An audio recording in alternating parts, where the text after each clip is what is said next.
Hello there, I'm going to read you a story called Mr. Beast. Charlie loved monsters almost as much as he loved sugared donuts, which is why his mum said to him one day, "Charlie, my pet, if I had a larger frying pan, I'd make some of your favourite sugared donuts. Go and ask Mr. Beast if I can borrow his black old one." So Charlie set off down the garden. "With pleasure," gushed Mr. Beast, picking his ugly sharp teeth with a twing and a twang. "But tell your dear mother that I expect to have my big old black pan returned, filled to the brim with her delectable doughnuts."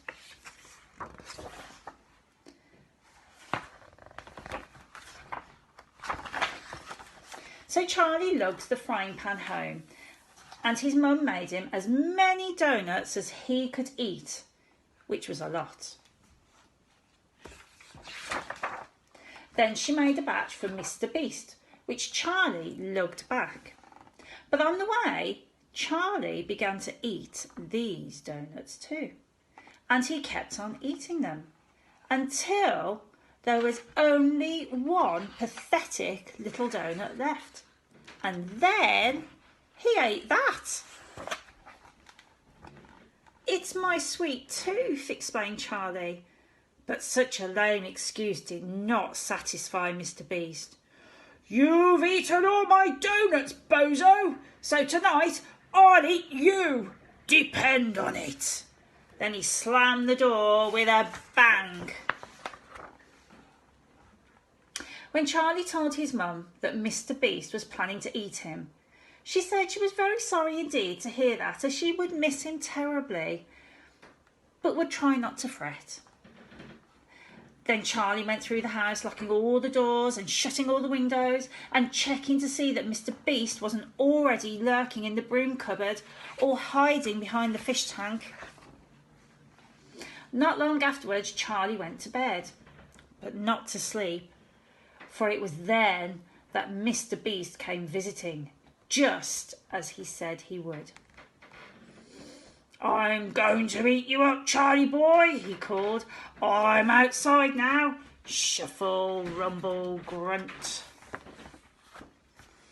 And Charlie could hear Mr. Beast clambering up the creeper. Crickle, crackle, crunch.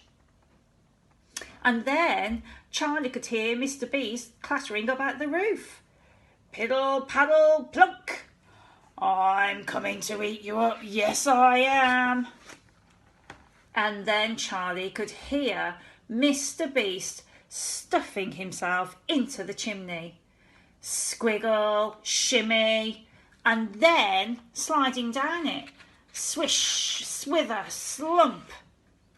"Now I'm in the house and I'm really going to eat you up," he shouted. Thump, thumpety thump. And Charlie could hear Mr. Beast stomping along the hall. He doesn't look very worried though, does he? Considering there's a monster coming to eat him up. Then Charlie heard Mr. Beast kick open the bedroom door with one mighty thrust of his great big foot. Whomp!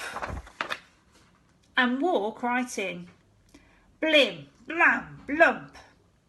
And when Charlie heard this, he did what any brave person would do in the circumstances.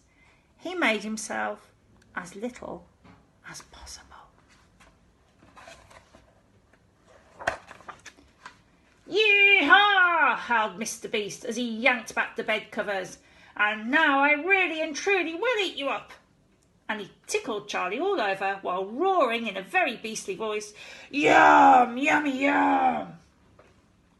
As Charlie shouted, "But it's only me, Daddy, it's only me!" Such a racket naturally brought Charlie's mum hurrying upstairs. And this is only me to tell you both that quite enough silliness for one evening, she announced. She told Charlie's daddy to act his age, if he possibly could, as it was already way past Charlie's bedtime, and Charlie to stop dwelling on sugared donuts and to go to sleep without delay. And they both promised to be as good as gold from that moment on.